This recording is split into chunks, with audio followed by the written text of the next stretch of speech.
Joan Rivers is about to walk onto the Tonight Show stage for what everyone in that studio believed was a routine taping. But what happens in the middle of her sharpest comedy set, the moment she suddenly goes quiet, the moment the laughter drains from the room and something else floods in, it will leave Johnny Carson unable to speak. And the secret she carries to that stage, the one she has been hiding for 23 years behind every joke she has ever told, it will change everything you thought you knew about the funniest woman in America. You will not believe what happens next. But before we begin, I want to say something directly to you. I see it in the comments every single week, people writing in who did not realize they were not subscribed. If you enjoy what we do here, please take 1 second right now to check whether you are subscribed to this channel. It is completely free. It takes less time than a single joke, and it keeps this work going in a way that nothing else does. Thank you for being part of this with us. Now let us go back. It was October 4th, 1974. The Tonight Show was taping at 5:30 in the afternoon at NBC Studios in Burbank, California. The studio was warm the way it always was, amber light pooling across the famous desk, the curtain the color of dark walnut, the audience already humming with that particular anticipation that only comes when the name on the guest list is someone who has never once failed to deliver, Joan Rivers. 41 years old, sharp as a scalpel, faster than anything else on television. The woman who had made Johnny Carson laugh harder than almost any guest in 11 years of hosting. The audience that night had no idea what was coming. Neither did the crew. Neither did Ed McMahon, sitting to Johnny's left with his familiar bourbon glow and his practiced look of ready delight.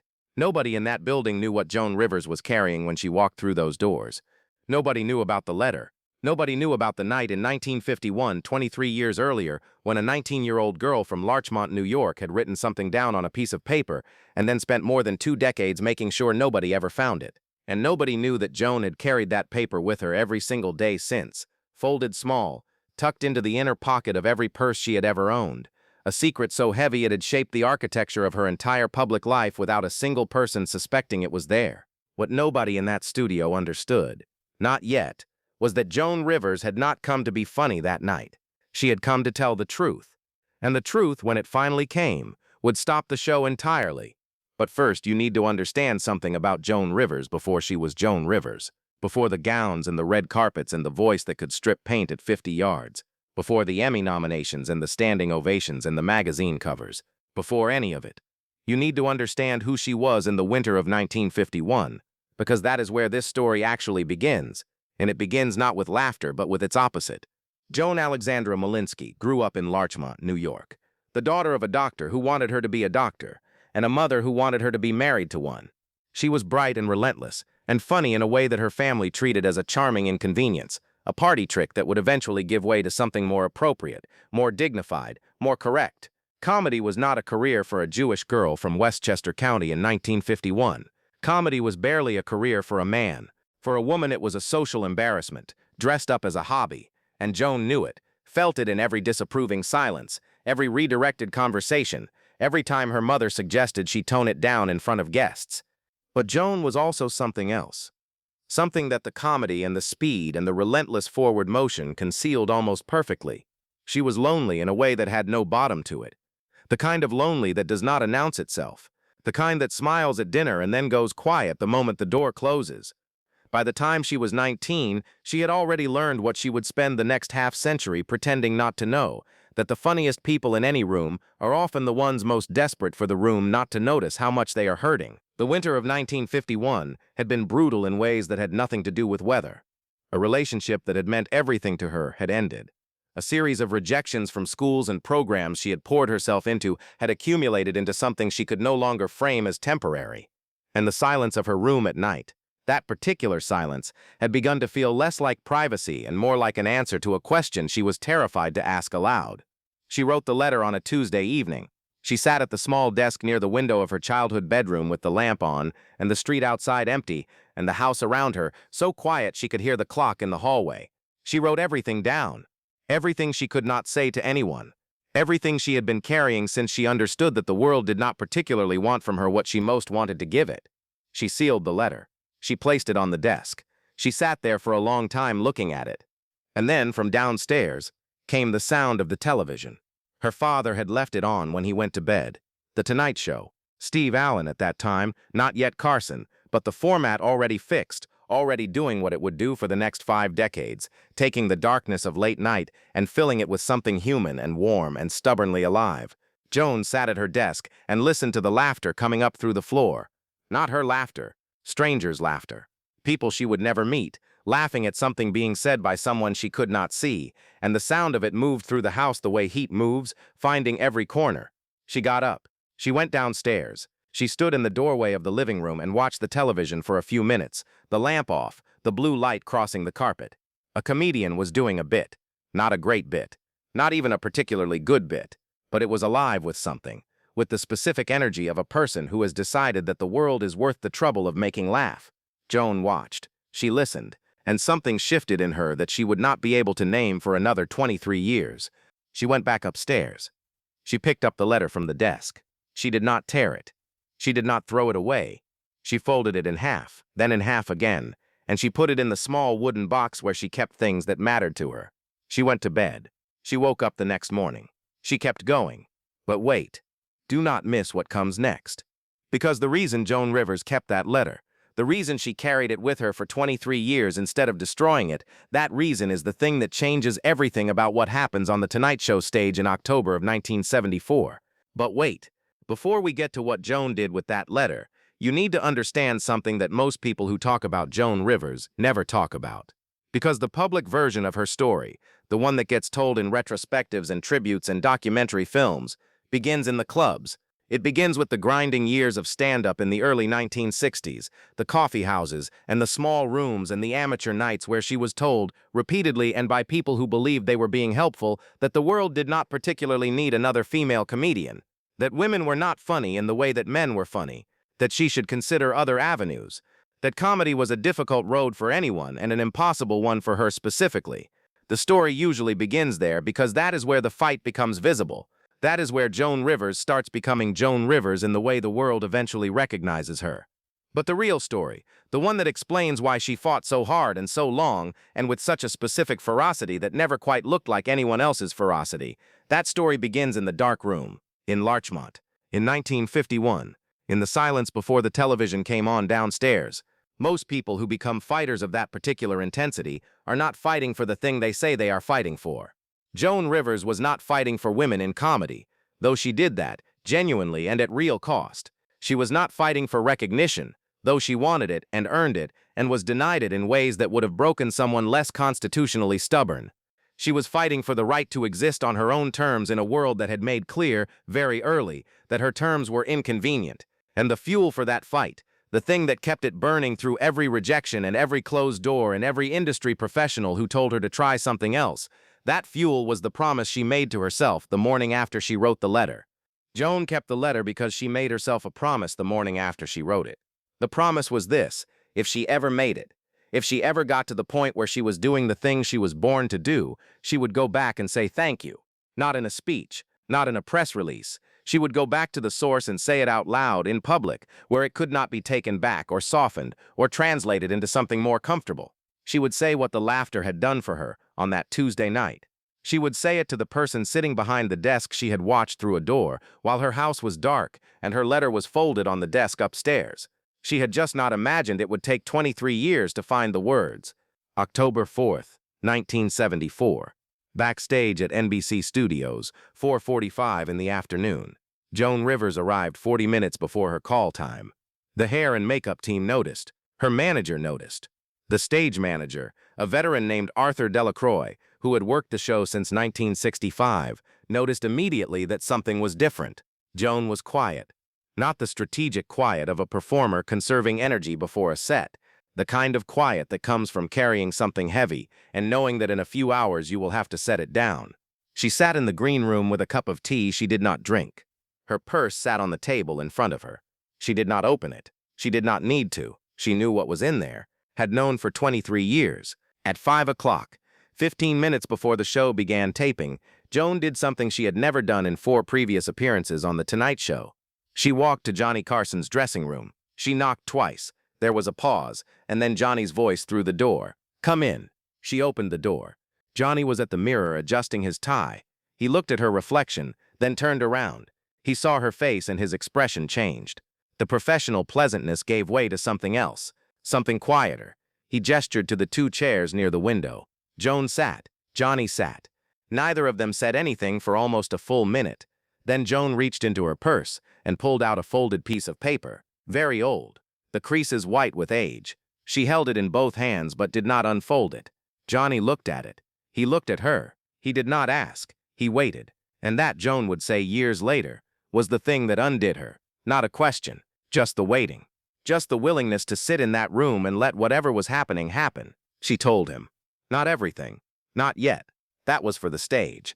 But she told him enough that when they finally emerged from that dressing room 14 minutes later, Johnny Carson's eyes were different. The producer, a man who had seen 30 years of television and believed he had seen everything it was possible to see in a dressing room before a show, watched them walk out and said later that he could not explain what he saw on their faces.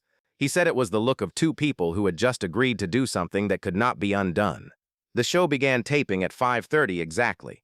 Johnny's monologue was flawless, as always. The timing, the pauses, the small pivot of his body toward the audience at exactly the right moment. The jokes landed, the laughter came, and then Ed McMahon's voice, that great rolling baritone that could make a phone book sound like an event. Ladies and gentlemen, one of the fastest minds in comedy, the woman who once told Johnny Carson that the only difference between her and a piranha was dental work. Please welcome Joan Rivers. The audience went to its feet. Joan came through the curtain in a red blazer with enormous lapels, her hair dark and high, her smile already engaged and firing, and before she had taken 3 steps, she had already delivered a line that bent the first 3 rows in half. She sat down across from Johnny, and for the next 8 minutes, she was everything anyone in that room had paid or cued or arranged a babysitter to see. She was relentless. She was precise. She was so fast that the laughter barely had time to form before the next joke was already landing on top of it. Johnny was leaning back in his chair, genuinely helpless. The real laugh, the one that broke his composure, the one his staff could always tell from the professional chuckle, and the audience could feel the difference and loved it. And then Joan Rivers stopped. Not slowed, not shifted, stopped, mid-sentence. The silence was so complete and so sudden that several people in the audience actually looked up from their laughter, confused, the way you look up when music you did not realize was playing suddenly cuts out. Joan was looking at her hands, not at Johnny, not at the audience, at her hands in her lap. The laugh was gone from her face, not replaced by sadness, not replaced by performance, replaced by something much harder to categorize, something true. Johnny did not cut to commercial. He did not lean in with a quip or a tilt of the head. He did exactly what he had agreed in that dressing room to do. He waited. 37 seconds of silence on national television. The orchestra had stopped. Ed McMahon was very still. The stage manager had one hand raised toward the control room, in a gesture that meant hold, do not touch anything, let this breathe.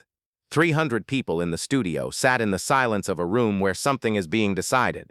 And then Joan Rivers reached into her purse. She removed the folded piece of paper. She set it on Johnny's desk. She did not explain it. She looked at Johnny and said something so quietly that even the microphone almost missed it. I need to tell you something that I've never told anyone. And I need to tell it to you because you're the reason I'm sitting here, the reason I'm sitting anywhere. Johnny looked at the paper on the desk. He looked at Joan. He said nothing. He nodded once.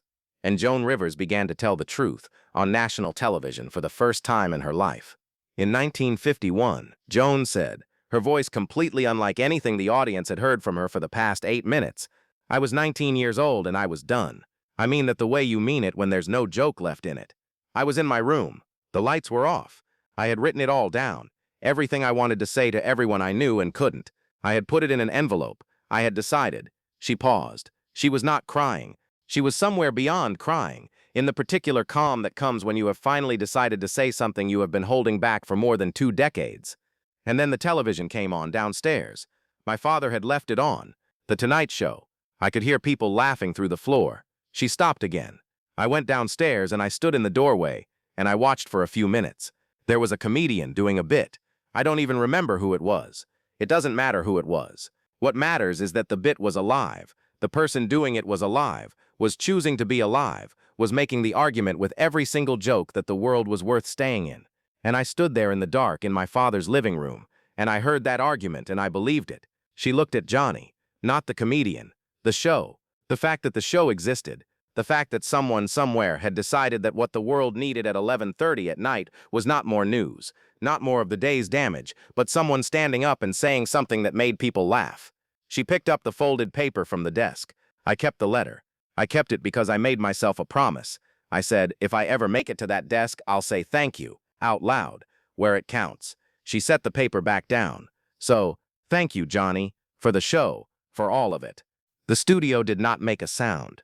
300 people and an entire television crew sat in the kind of silence that only descends when something completely true has been said in a place that is usually reserved for performance. The silence lasted long enough that 3 people standing at monitors in the control room would later describe it as the longest moment of their professional lives. And then, from somewhere in the 4th row, a woman began to cry. Not quietly. The way you cry when you recognize something in what you have just heard. When the thing being said is not just true for the person saying it, but true for you in a way you had not expected and were not prepared for. It spread, the way things spread in that studio when they were real. Johnny Carson's jaw was tight. His eyes were closed. When he opened them, he looked at Joan Rivers, the way very few people had ever been looked at on that stage. Not as a guest, not as a performer, not as a booking, but as a person who had just handed him something he did not know how to hold and did not intend to put down. He picked up the folded letter from the desk.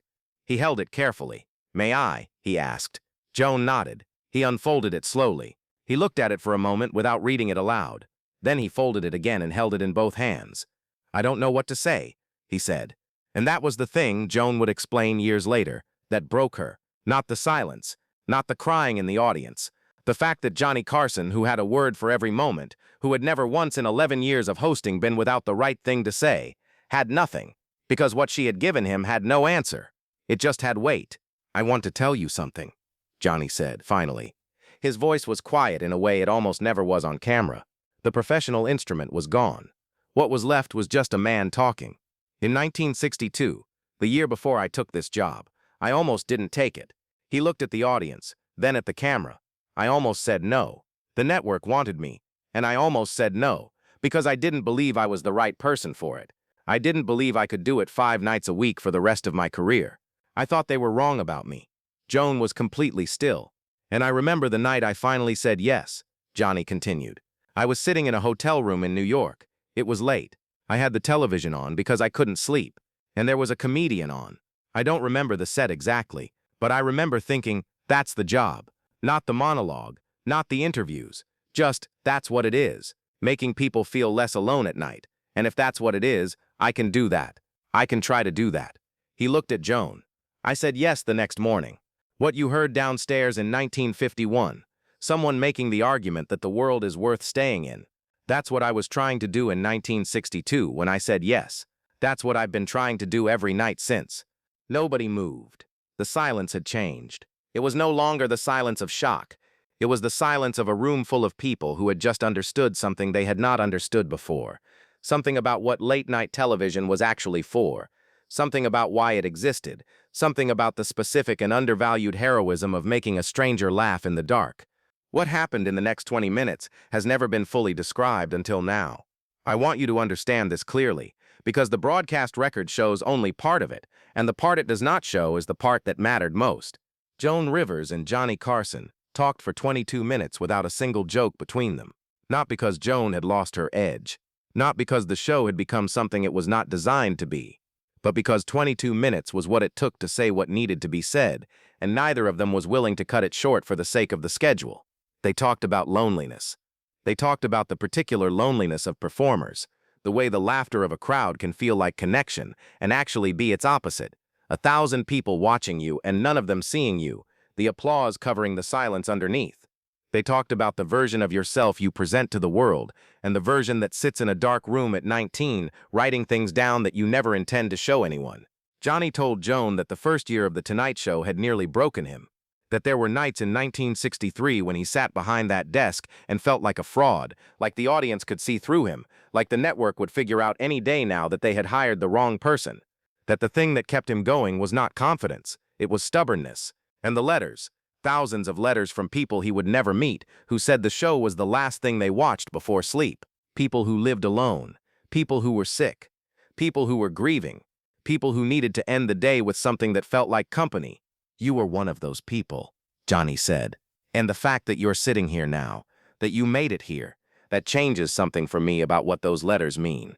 The NBC switchboard began receiving calls at approximately 7:15 that evening, more than 4 hours before the episode aired on the East Coast. Word had traveled somehow, as it did in that era, through the specific network of people who worked in television and talked to each other after tapings. By the time the broadcast aired at 11:30, the phones were already backed up. By midnight, the volume was higher than anything the NBC operators had logged since the moon landing. By 6 the next morning, the calls were still coming in. But the calls were not what the operators expected. They were not calls from fans of Joan Rivers or fans of Johnny Carson. They were calls from people who had their own version of that Tuesday night in 1951, people who had written their own letters, people who had stood in their own dark doorways and heard something come up through the floor and decided to stay, people who had never told anyone, people who were calling now, 20 years or 30 years or 40 years later, because they had just watched Joan Rivers say it on television and realized for the first time that they did not have to keep carrying it alone. There was something specific about the way Joan had said it that opened a door for people who had spent years believing the door was sealed. She had not made it inspirational. She had not wrapped it in the language of recovery or resilience or triumph. She had simply described what happened: the room, the letter, the television, the decision, the morning after. She had described it the way you describe something that happened, not the way you describe something that has been processed and reframed and made safe for public consumption. And because it was unprocessed, because it arrived on screen with all its original weight still attached, it reached people in a way that the polished version never could have. It reached people in their own unprocessed places, in their own rooms, in their own quiet. A woman in Indianapolis called her daughter at midnight. A man in Phoenix drove to his brother's house without calling first. A teenager in rural Georgia wrote the first honest entry in a journal she had been keeping for 2 years.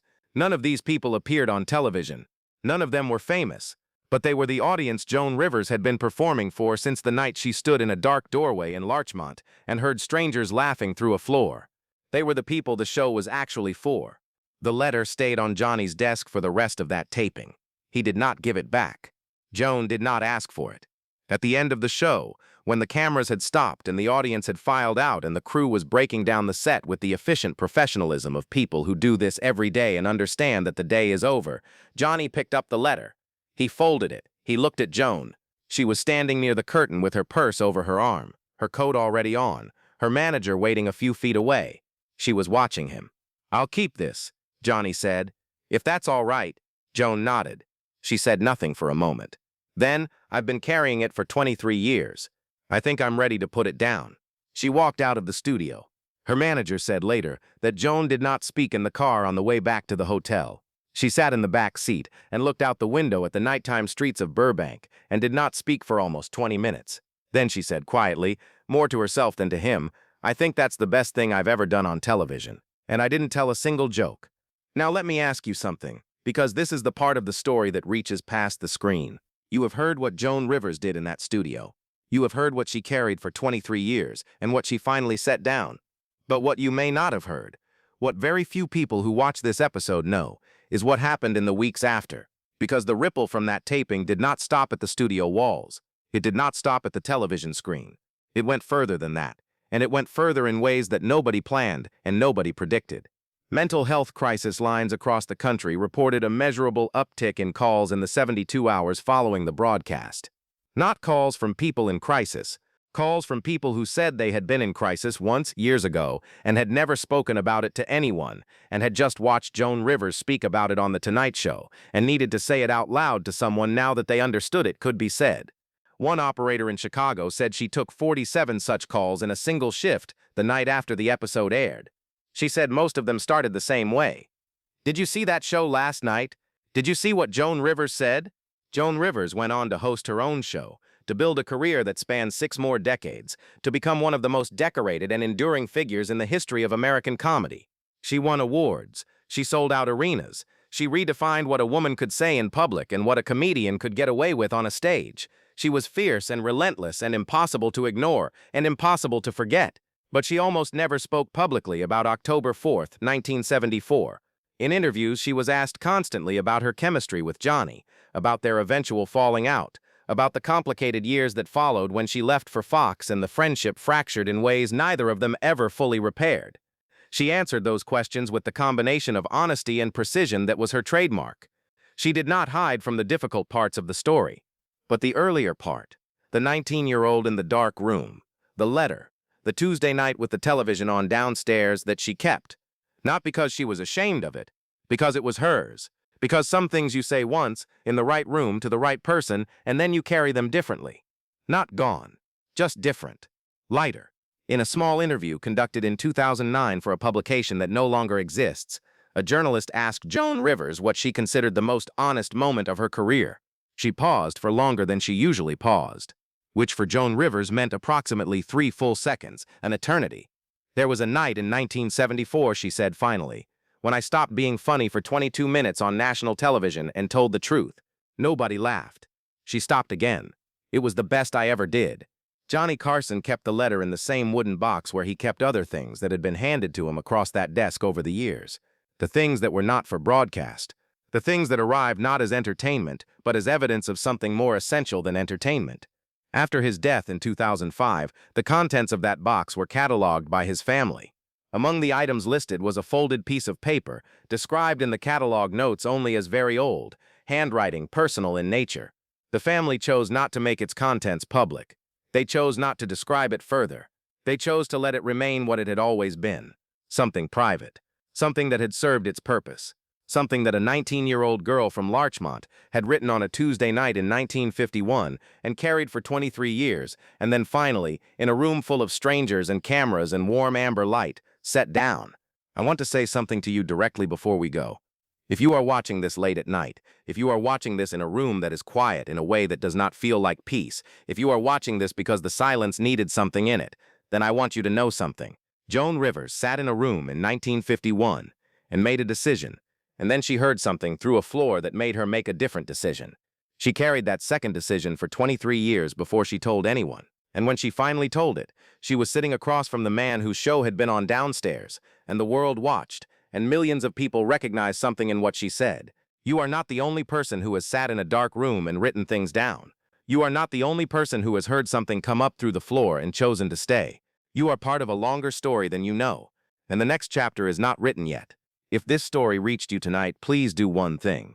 If you know someone who makes you laugh on your worst nights, the one who shows up without knowing they're showing up, the one doing the thing through the floor that you can't always name but always need, tell them. Not on a stage, not with an audience, just tell them. Because Joan Rivers carried a thank you for 23 years before she found the words. You do not have to wait that long. If this channel matters to you, please consider joining our membership community. Click the join button below this video. Members get access to extended stories, early releases, and a community of people who come here for the same reason you do, because some stories are worth sitting still for. Your support is what allows us to keep finding them. And if you're not yet a subscriber, please take a second right now to subscribe. It is free, it changes nothing about your day, and it means everything to ours. Subscribe so you never miss these stories. Like this video, if it moved you, it helps more people find it. Share it with someone who needs to hear it tonight. And drop a comment telling me where in the world you are watching from, because this story is landing in places I never imagined, and I want to know where the truth is reaching. Drop your country, your city, your name. Tell me about the person in your life who has been the television on downstairs when everything else was quiet. Let's remember them here, together.